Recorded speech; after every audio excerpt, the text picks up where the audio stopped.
In this video, we're using Clutch with a headless WordPress backend to build out a listing site. Oftentimes when building out a listing site, you usually want to have your users be able to search through listings, filter them, and even submit forms to the agent that's in charge of that listing. Being able to implement these features really helps your clients find the listings that are appropriate for them. At the end of this, we'll also cover publishing. We're also going to be binding some of those pages to our WordPress backend.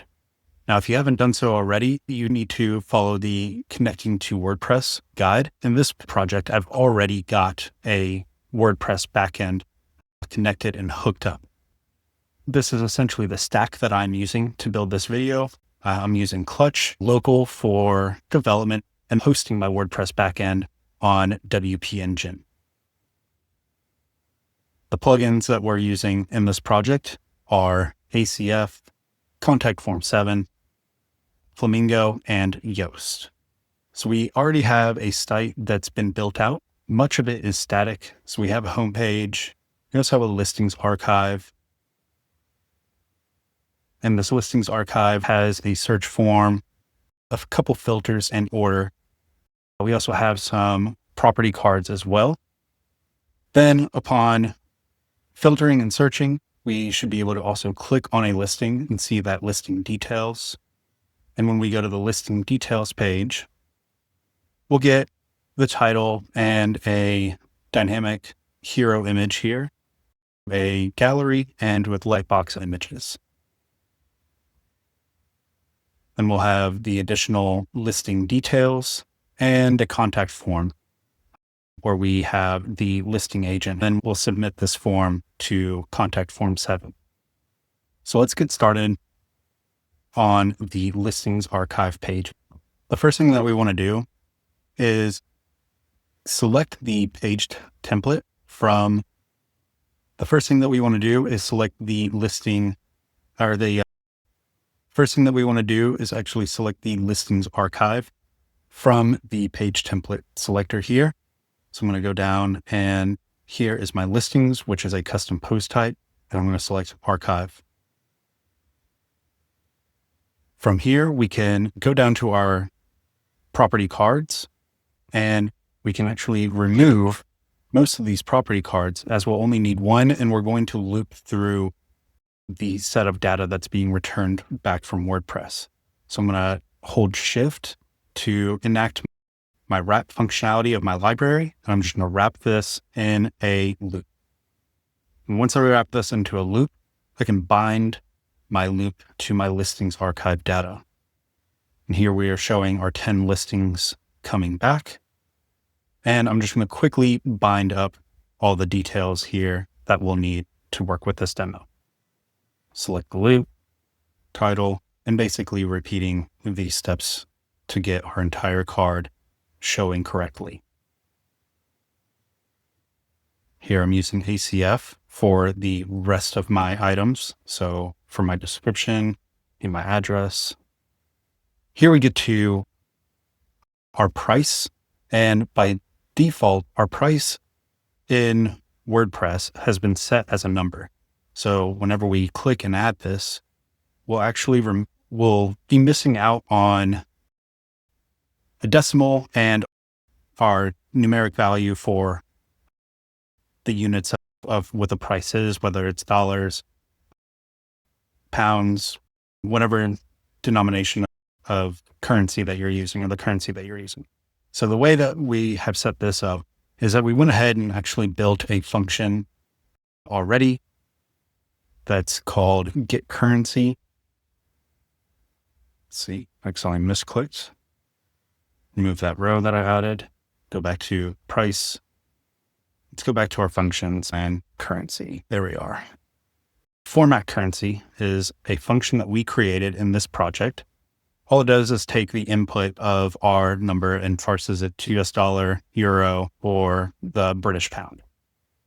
So I'm going to select my value now and pass the price right into the value and select my currency.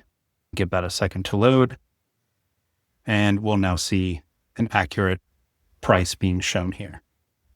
Bedrooms, bathrooms, Again, we're at another moment in our listing where we do need to do some type of formatting. Right now, we're just showing the total area in square feet. We'll go ahead and continue with that, but we did create a function here that will be these functions that I'm using are going to be available in the template.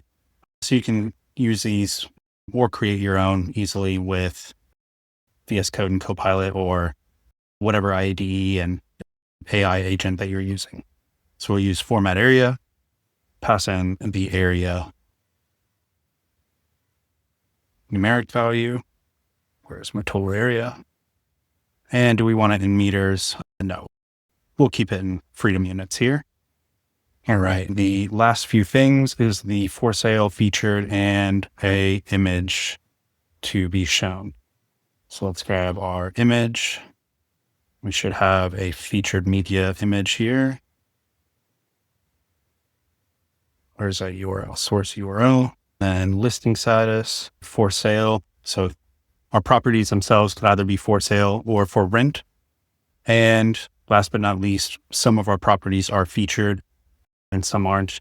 And to set this one up, we're going to wrap this one in an if. So I'm going to open up the library, search for if, and hold my wrap, hold shift to wrap. And that wraps my featured text here in an if statement. Then I can select this condition based on if the property is featured. So here we've got a featured field and I will hit true. Then some of these will remain featured and others will lose that tag because it is marked as false. So here we are. Here we now have the update. So now that we have a list of properties being shown, now we want to be able to implement some type of search functionality to search through these listings themselves. So the first thing that we're going to tackle are the search input here at the top. It's first thing on the page. So that's what we'll get started with. I'm going to first select the input just to get myself to the area in my composition tree on where that input exists. Then we have the search form. The search form to submit this search query, because what we want to do is we want to enter in some type of keyword search. And once we hit enter or submit on the search button, we want to update the URL here with a search query keyword that we can then update and modify the listings template and the data that's coming back from here. So the first things that we need to do is first get this input running and modifying the URL bar and adding those search params there. So on the search form, we need an action, and I am using, what is it called? We are using, forgot the name. It is, I think it's actions. Yeah, so it says actions library here. And this actions library contains a navigate function. And this navigate function is set up to do exactly that and navigate and update the URL. So I'm going to hit add action. I'm going to search for navigate. So here's the actions library and here's navigate. Then we'll set the path to current. Okay, that's great. Then we want to update our query parameters to the URL. So we'll call the key and we'll just call it search. And the value is going to be of the form. So actually this bind and the variable I need to select is of the search form. So I've got this named already to search form. So I'm just going to look through here and bind it to the search form. So we've got our data and search. Then this search comes from the form field where it's called search. And then we'll give this a try. So we'll search for villa. Only added one L. There we are. We'll hit search. And we should see the URL update. Perfect. So now we've got our search in here, and that's set to villa. And we still don't have the properties themselves updated showing only our villas. We're still seeing the studio. And that's because we then need to take this search keyword and add it to the property listing query that we have on the page. So if we go to the listings archive and our data, we'll add a filter. Then we'll filter by name. Actually, no, let's filter by the title. And if it contains the word and the value, we want it to be from our search params. Then we have our search keyword here, and we can see in quotes, the word villa is there as well. So once we get that bound and we close that out, we should actually see an update of our query. Then it will show us only our villas. Just give this a little refresh. Perfect. There we are. So now we have implemented a search input that allows us to search through our listings by their title. Now let's go through and set up a couple of filters where we can then filter by bedrooms and bathrooms, and also order by the title with ascending or descending order. First thing that we're going to do is I'm going to select our bedrooms dropdown. And right now this is all static with just a bunch of 1 bedroom items within this dropdown. So I'm going to select these last 3 and remove them.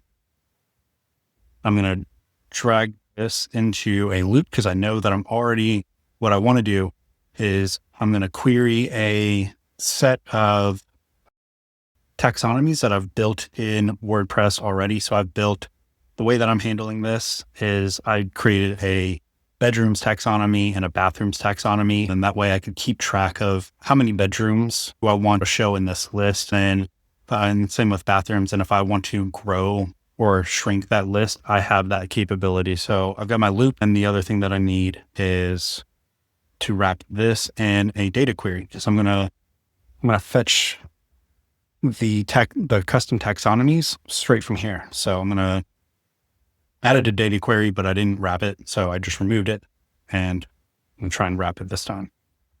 Okay, perfect. So I've got this here, and actually that data is way too high. I want to drop this data just above my loop because that's all where I need it. I don't need the data anywhere else but right here. Actually, it can go right here. So I'm going to drag that. Okay, so I've got my data, and now I'm going to add a new query, and I'm going to search in here for taxonomies, and we're going to do get taxonomy terms. Then I'm going to select my taxonomy. And so here's my custom bathrooms taxonomy. And we don't need to do anything else to this query. Then on the loop, grab the get taxonomy terms. Did I do bathrooms here? I think I did bathrooms here. Yes, I did bathrooms. So we're going to switch this to bedrooms. I knew I did bathrooms because I noticed on my query that was being returned that there was only 3 items. So I immediately knew that there was something going on here. And so from here, I'm just going to update each of my items by binding it to the correct item in the loop. So we'll add the name for the label on what's going to get shown. Then the path I'm going to leave as current. I'm going to set query parameters, and I'm going to do this key as bedrooms. Then the value is going to be tied to the slug. Then I'm going to toggle the parameters. And this way it allows me to either toggle these items on or off from the URL. And the first thing that I'm noticing too is that my bedrooms are in the wrong order here, where it's going in descending order. So I want to go back to my filter or my query, and I'm going to add an order and set this to ascending order. So if I check that again, let's see, there we go. And now these are in the correct order. And so with this drop-down menu link item set up to have the href be pointing to a key of bedrooms and the value of the slug, I can click on my bedroom and it'll add the 1 bedroom filter to the URL. There we go. So bedrooms equals 1 now. Then we need to do the same steps. So we now have this part of the URL search params, and on the query being returned back from our listings archive, set this up to add another filter. Then this time we're going to filter by a meta field, and that meta field is going to be prefixed with the lowercase meta underscore, then whatever the value or the field that you gave it using ACF, metabox, whatever. So this one, I'm pretty sure I used bathrooms. You could always double check with local. We'll bring this up and we can check our ACF.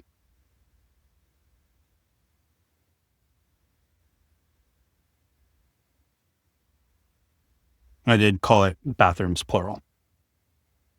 So back here, leave that. Then the value, we'll select bedrooms. Then since this immediately updated, since there are no villas with 1 bedroom, what we have showing here is just something that we pre-hooked up, but essentially when no listings exist, we just have a little placeholder to show that. So if I wanted to remove these queries, actually that's a great time to actually show how we can set up a link to clear our URL. I'm going to set this link to current, and I'm not going to give it any query params. Actually, instead of doing it as current, I think this needs to be set to listing. And once I hit this, let's see, click that again, see if that'll clear.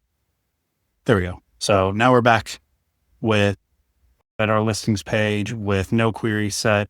We have our search working. We have bedrooms potentially working, although we didn't see anything with that last one. So let's just try and search by listings with 3 bedrooms. So we've got this not displaying correctly. Let's see what I might have done wrong here on my field. Maybe we don't actually need the prefix anymore. This might have been an update that I missed.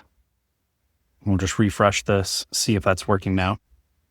This is definitely supposed to be bedrooms 2. That was another thing that I messed up. And is that going to work? We're still showing incorrect number of bedrooms. Meta bedrooms. I think maybe I'm supposed to use the in operator. Hey, there we are. So I had the operator picked wrong.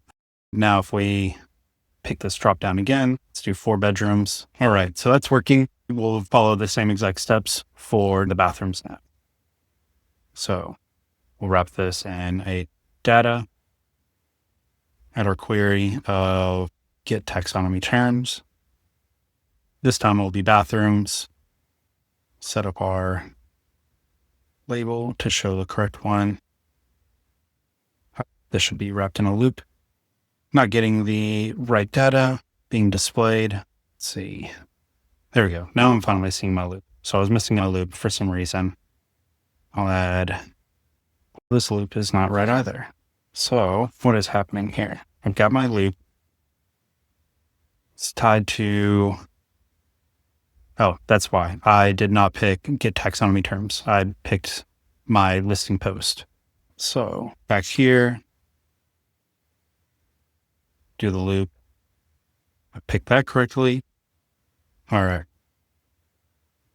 Well, looked chaotic, trying to move a little too quickly and just misclicked a couple items, but now we're back on track. Set this href up. That's right. Again, we have that issue with our bathrooms in descending order. So we'll just fix the query order by ascending. Give them this little refresh. All right, now this is working. We should now be able to use our 2 dropdowns to search by bedrooms and bathrooms. We'll see 2 bedroom listings Then if we wanted to filter this even more, we could select bathrooms. And so now we'll get all listings that include 2 bedrooms and 1 bathroom. Forgot to set up the bathrooms query. So we're going to do a meta field, 2 bathrooms, and the value is tied to bathrooms. Then we'll set the operator to n. And now we're able to search by bedrooms and bathrooms. So if we clear this out, then select 4 bedrooms and 2 baths, we don't get any listings. But if there's 4 bedrooms and 3 baths, we'll then see our listings. Finally, we wanted to set up some ordering on this page. To order through your pages.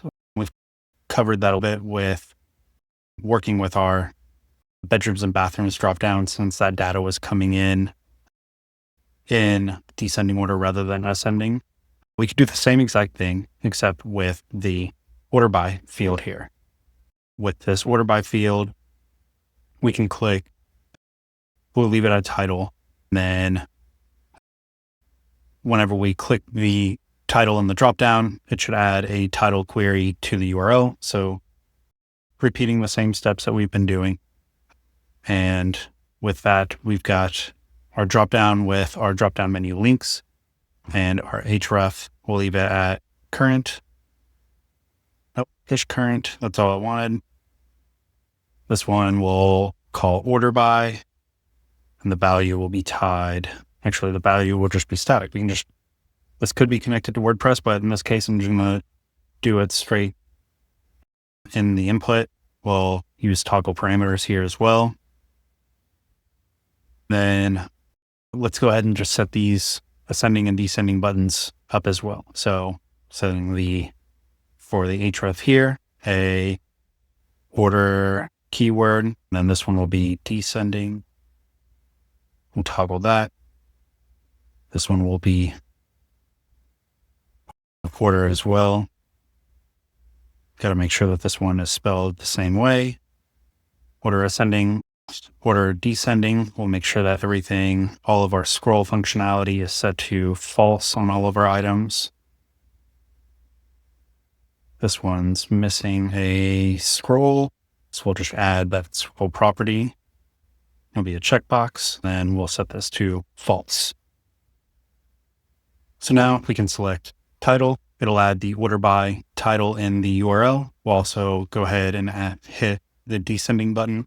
It'll add order descending to the URL, and we'll update our query to accept some more filters. So actually, we don't need to do filters here. We're going to actually choose the order by.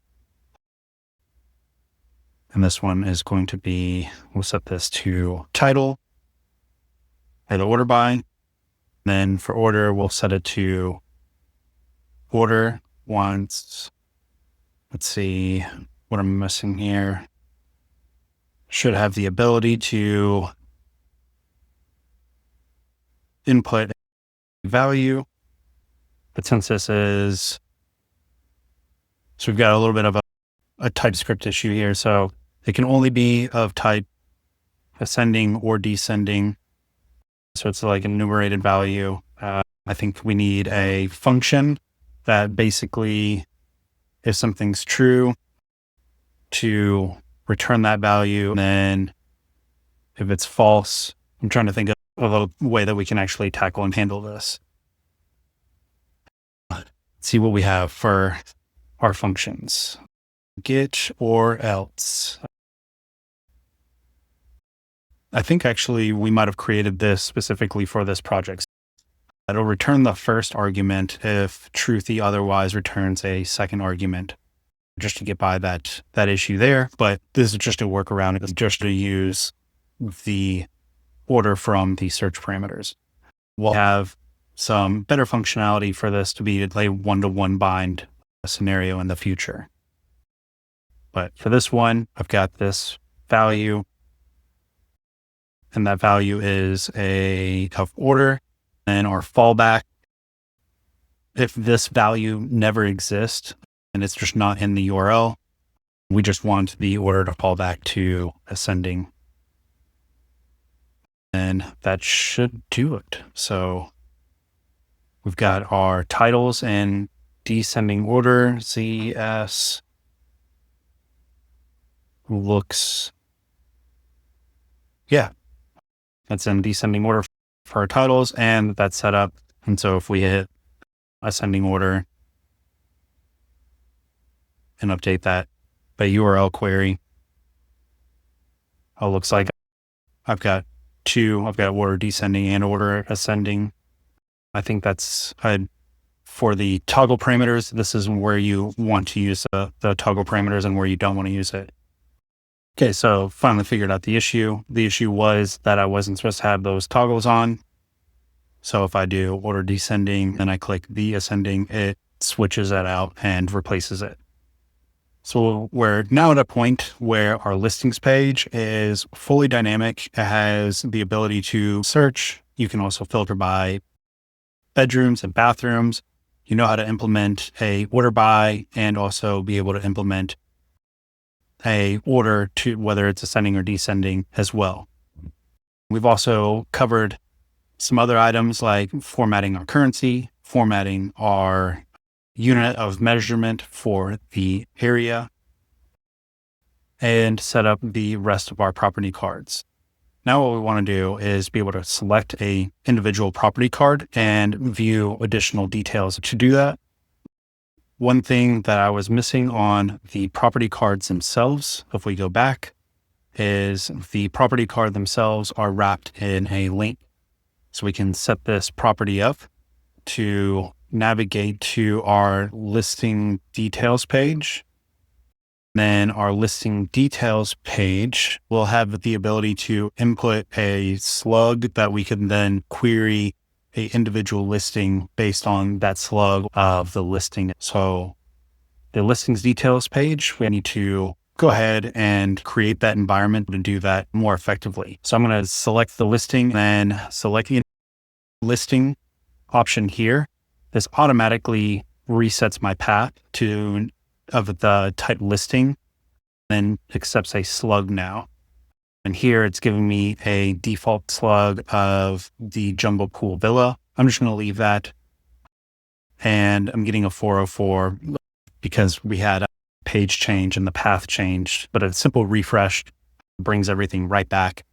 And now we see a Jumbo Pool Villa listing. Let's go ahead and just bind a couple of these values. Then we'll go back to the listings, then make that link connection happen. So if we go through these binds, select our listing data, we'll select the bind there, and this will be the tagline. Same thing for these tags here. For our for sale, this should be bound to the ACF of for sale for our listed status. Then our featured, we want to wrap in an if featured is marked true or false. And finally, our hero image.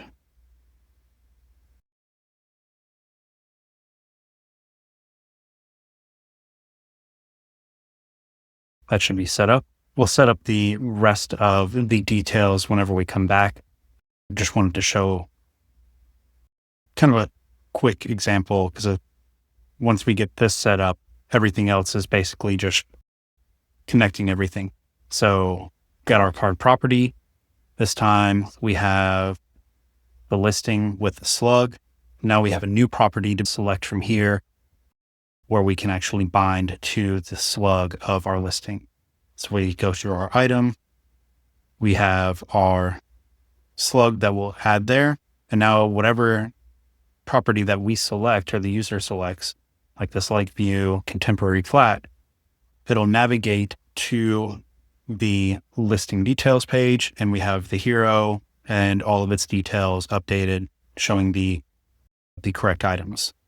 The next thing we want to do is do our image gallery and set up all of our Lightbox images. And to get started with that, because I don't want the Lightbox opening up on me while I'm editing and making all these changes, I'm going to set this if statement that wraps the dialog overlay to false right now.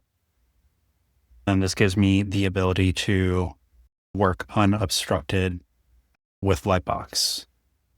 I say that, and it won't actually let me get by. So if get this marked, and I guess it was just a little bit of a lag because now it does seem to be working. So we'll go through and we'll bind up all of our images. So we'll go through listing data and we'll select some of our images. And we'll just grab the first 3 images here. So that's the first one, second one, and the third one.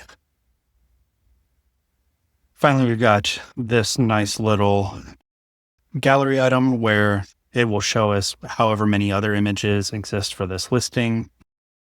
And we can do some math here to show how many more images exist in that array that's returned back to us. So we'll set this up to be a function, and we'll use the subtract function. Subtract, and we need to select from the array of images from ACF. Okay, let's see. Want to grab the array here. I guess I want to grab the array length, so I need another function first. So let's get length, calculate the length of an array. There we go.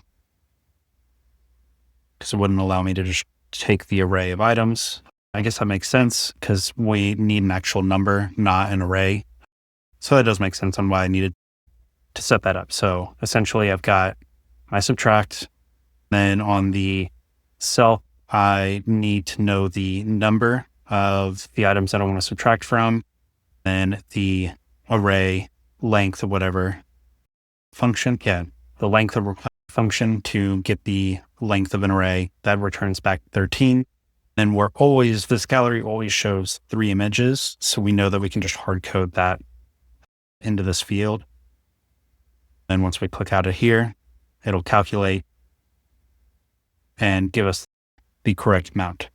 This creates a nice feature for our users to see these first 3 images, then select this light box and then already be at the 3rd image and be able to continue looking through the rest of the images.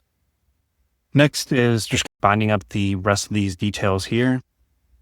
So I'll just quickly go through and make these binds and update everything.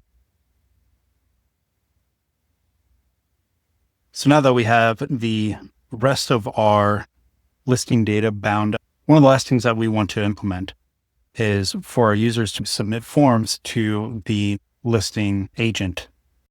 Each listing has an agent tied to them. So we'll first update the profile here of the agent. And to do that, I'm going to select the avatar. Then this avatar, this entire vendor block actually is where we have the avatar, their name, and this nice subtitle that shows this property is represented by Anise Chevalier. Then we'll just update that by getting the author information. And so we need to wrap this whole block in a data. Then we'll use a new query from the WordPress library. I think we actually have get users. I think get users by slug or by ID. Let's try the slug first. And so we'll get from our listing data, author, there is a slug. And we can go through and make all the binds.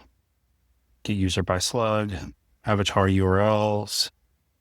Not sure if we use that one. Here we go. Here's avatar, then featured media, source URL, set. I'll update the name, then we'll update the slug right here, which I think is a description, but let me double check and make sure I'm not missing anything else. Yeah, so it is the description, and that's updated. Then finally, we have this form. I mentioned earlier that we're going to use contact form 7 for this. We also have installed the contact form 7 library. Then in WordPress, once we open up the admin, we are using Flamingo for the form submissions. And let's go through creating a brand new form with contact form 7 and publishing that and getting that going. So I've got my contact forms. We already have a contact form 1 and a real estate form. Let's add a new form. And we have a name.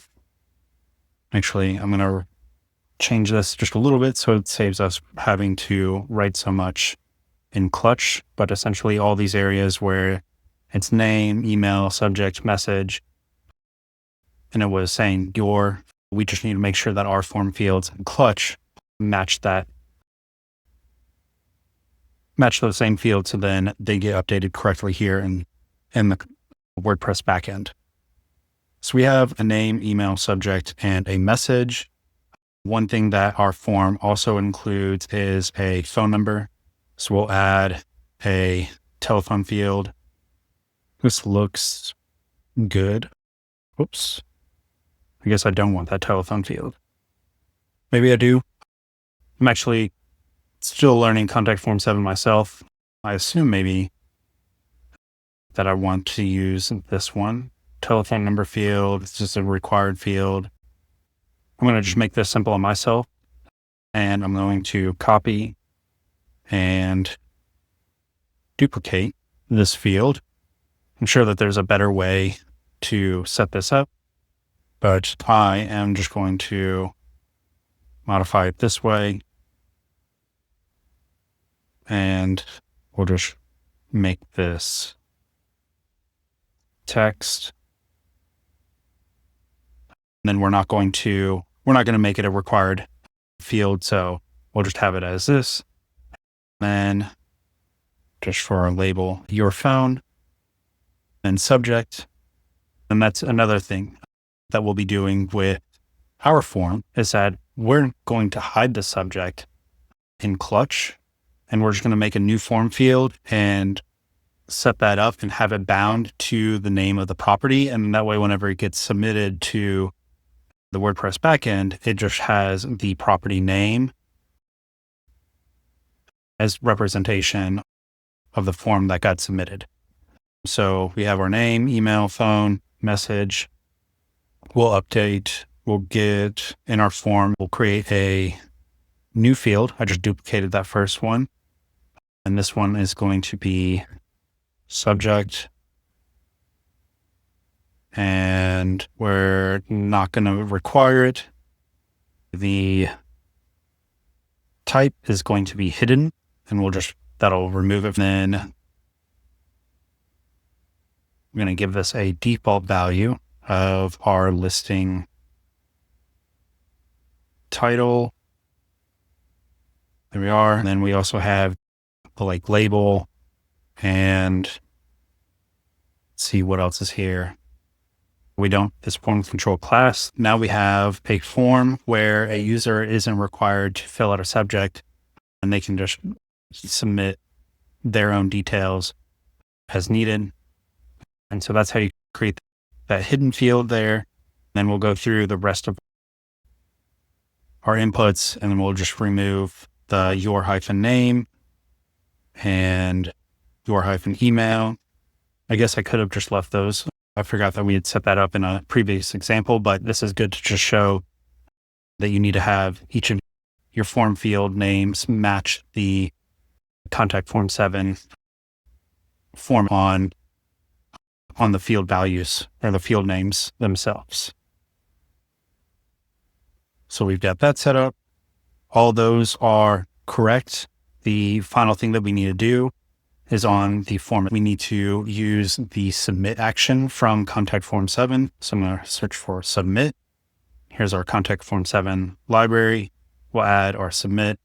Then we have our 2 forms here, but we don't see that new one that I was creating. I don't think they gave that new one a name either. So let's give this one a listing form as the name. Everything, just double checking everything. Subject, message, that all looks good. So we'll hit save. And since I made this form using a local environment of WordPress, it is not part of my WordPress backend. So I'm going to wait for this to finish saving. And then once it does save, we're going to go through the steps of using local, that tool that I'm using, to push these changes up to my WordPress backend. All right, so it looks like I messed something up. Configuration error, unavailable names, name are used for form controls. Okay, so it does look like maybe we do need to use your name here. So go back to that form. I really hope that it did not remove the form. Okay, so listing form. I'm not sure why it has two here. And this would just be your -name, and your email, your -phone, your -subject, your -message. Then let's try and hit save now. All right, perfect. So that did save. And now we'll use local, and I'm just going to hit push and just select my site. And since my site's hosted on WP Engine, I'm just pushing these changes up. That tool just handles everything for me. It's nice. It's also a little bit smoother and faster working in these local development environments. So while that's updating and getting pushed up to my WordPress backend, I'm going to go back into Clutch and fix my form fields again and add the your hyphen for the subject, your hyphen name, email, phone, and message. So that should be good there. So that finished updating my Clutch backend. So if we go back to, or my WordPress backend, so we go back to Clutch and we go back to our form and we check out that submit action. It's still only showing us 2. We might have to clear the cache for our WordPress backend and just do a quick refresh of this page. Then we should see that third form show up now. Let's see here. I'm just going to do a hard refresh. Still not seeing my form that I just created. So I'm going to just check my WordPress backend and go to the admin. Also got a update. So I'm just going to go through this update process. We'll try and check out what's going on in WordPress as far as why that form is not showing up. So now that we added our new contact form to our WordPress backend and push those changes up, we should be able to select the submit action from here and see our new listing form in the dropdown. Next thing we need to do to submit that data is bind to the form, bind that data from the form. So we'll scroll through our list of available items. Here we've got real estate form and a data object. And so we can just grab that data object. Then we'll go through and we'll actually submit this form. So my name's Alex, email. Looks like the page reloaded on me. So let's see in here, and we'll just do email. And so it's just a text, and we'll add some message.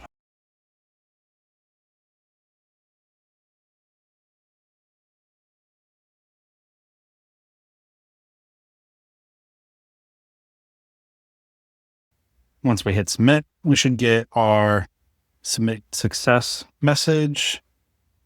Might just take a second. So we definitely should have gotten a form success message by now.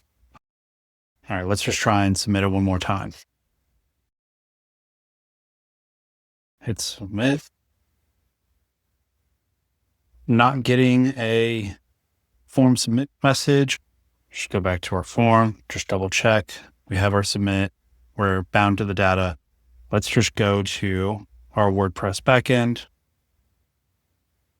and check to see if we have that data available.